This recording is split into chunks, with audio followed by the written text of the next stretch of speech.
perempat final Piala Asia U23 2024. Pertama, Garuda Muda perwakilan tim Pot 4. Timnas Indonesia U23 adalah tim yang kehadirannya paling mengejutkan di perempat final Piala Asia U23. Pasalnya Garuda Muda jadi satu-satunya tim dari Pot 4 yang masih bertahan di turnamen ini. Skuad Aswal Sintayong sendiri sempat dianggap menghuni grup neraka, namun nyatanya Rizky Ridho dan kawan-kawan mampu menumbangkan tim unggulan Australia dan Yordania.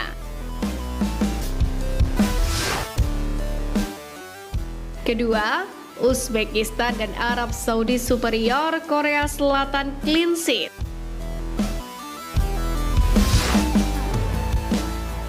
Uzbekistan dan Arab Saudi adalah tim paling produktif di Piala Asia U23 2024 sejauh ini. Keduanya sama-sama sudah mencetak 10 gol dari 3 laga dan bakal berhadapan di babak perempat final nanti. Sementara itu, Uzbekistan dan Korea Selatan menjadi dua tim yang sama-sama belum kebobolan di Piala Asia U23 2024 ini. Keduanya juga jadi tim yang sanggup mengumpulkan poin sempurna 9 selama fase grup. Ketiga, Irak lumbung gol, Jepang kurang produktif.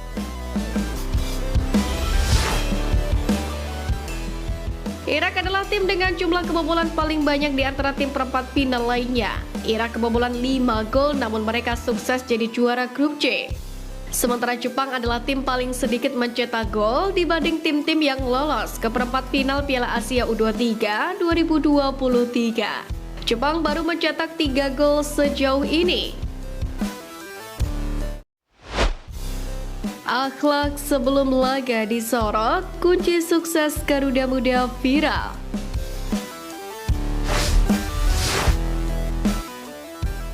Fakta menarik menyelimuti keberhasilan Timnas Indonesia U23 untuk lolos ke perempat final Piala Asia U23 yang diiringi oleh doa dan usaha.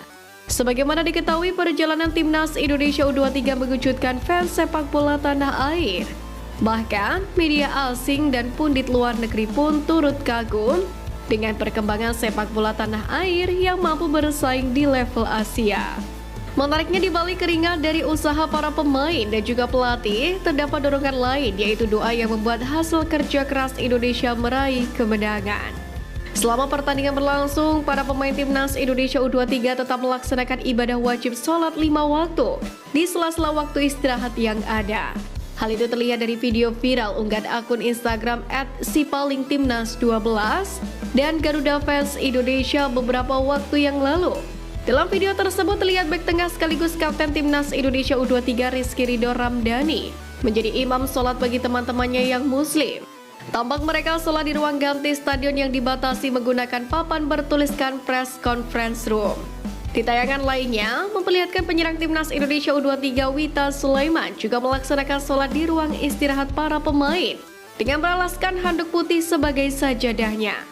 Melihat usaha Timnas Indonesia U23 dari segi latihan dan dorongan doa yang dipanjatkan saat melakukan sholat, membuat perjalanan skuad Aswal Sintayong ini makin mengarah pada kemenangan.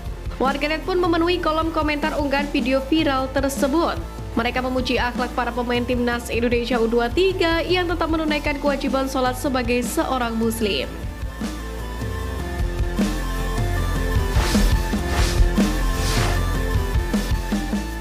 Punggawa Garuda Muda paling cemerlang selama penyisian grup.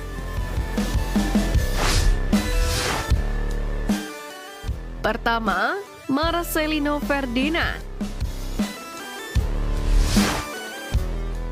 Marcelino Ferdinand dari KMSKDC tak tergantikan dalam 3 pertandingan fase grup Piala Asia U23 2024. Dia menunjukkan kualitasnya di lini tengah dan kadang-kadang berperan di belakang striker. Tercatat Marcelino berhasil mencetak brace ke gawang Yordania U23. Sebelumnya dia juga tampil gemilang dengan akselerasi dan aksi individu. Meskipun belum berhasil mencetak gol dalam 2 laga pertama, Marcelino menjadi pemain kunci yang menggerakkan serangan Timnas Indonesia U23 dengan kelincahan, kecepatan, dan kemampuan tendangan jarak jauh yang membingungkan lawan.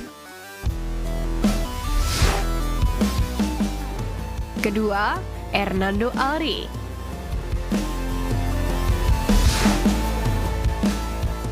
Menjadi pilihan utama dalam 3 fase grup, kiper milik Persebaya Surabaya ini sukses menjaga gawang Indonesia dari banyak kebobolan. Penampilan paling apiknya jelas saat berhadapan dengan Australia. Di laga ini, Hernando Ari sukses menepis tendangan penalti dari lawan. Bukan hanya itu, ia bahkan berhasil menjaga gawangnya dari kebobolan meski The Socceroos melepaskan 21 tembakan sepanjang laga. Ketiga, Nathan Joyard. Pemain SC Heerenveen Nathan Joyard juga menjadi sosok penting di skuad timnas Indonesia U23 di Piala Asia U23 2024 ini. Ia menjadi aktor yang menggantikan peran Ivar Jenner di laga menghadapi Australia. Di laga ini ia bahkan mencetak assist yang membawa kemenangan untuk timnas Indonesia. Peran itu juga ia lanjutkan di laga menghadapi Yordania. Menempati posisi gelandang bertahan yang bukan keahliannya, Nathan terbukti dapat tampil dengan baik sebagai penghubung lini bertahan dan lini serang. Bahkan penampilannya yang Spartan membuat muncul istilah di mana ada bola, di situ ada Nathan. Meski begitu, para penggawa Garuda Muda lainnya seperti Pratama Arhan, Witan Sulaiman, Rizky Ridho, Rafael Struijk, Ivar Jenner, dan Justin Hubner juga mampu menunjukkan performa cemerlang. Hal itu tak terlepas dari pengalaman para pemain tersebut yang telah mencapai level senior.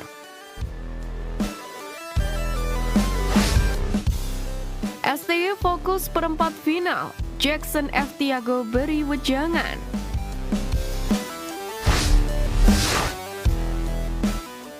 Keberhasilan Sintayong mengantarkan timnas Indonesia U23 lolos ke perempat final Piala Asia U23 dan mendapatkan perpanjangan kontrak turut mengundang komentar legenda sepak bola Indonesia Jackson F. Tiago. Mengutip dari unggahan akun TikTok @tommy_deski, Jackson F. Tiago menitip pesan kepada Sintayong agar belajar bahasa Indonesia dengan baik dan juga berinteraksi dengan pelatih-pelatih klub sepak bola tanah air. Hal itu tak terlepas dari adanya polemik pemanggilan pemain di luar agenda FIFA. Padahal Sintayong sendiri mampu membuktikan membawa Garuda Muda mencetak sejarah baru bagi sepak bola Indonesia. Kendati demikian, Jackson F. Tiago mengharapkan agar Sintayong melakukan diskusi dengan para pelatih klub usai gelaran liga selesai, seperti halnya yang terjadi di Eropa. Jackson menyadari STY kerap berinteraksi dengan klub lewat staf timnas lainnya. Namun menurut mantan pelatih Persipura tersebut, Sintayong bisa mulai membangun komunikasi dengan klub guna menambah kepercayaan. Tapi saya pikir kalau seandainya beliau bisa melakukan, begitu liga mau selesai putaran pertama, putaran kedua, ya mungkin beliau bisa diskusi dengan pelatih, bukan dia kasih pelajaran atau apa. Saya rasa bukan itu, tapi seperti di Eropa itu, membuat sebuah forum untuk teman-teman pelatih bisa berdiskusi, sehingga dia bisa mendengar teman-teman pelatih dari liga, dari klub misalnya. Terang Jackson F. Tiago. Terlepas dari itu, Sintayong sendiri tengah dihadapkan fokus untuk menghadapi Korea Selatan U23. Kendari telah memenuhi target, Sintayong bermimpi membawa timnas Indonesia U23 lolos Olimpiade Paris, meski harus menghadapi negaranya sendiri.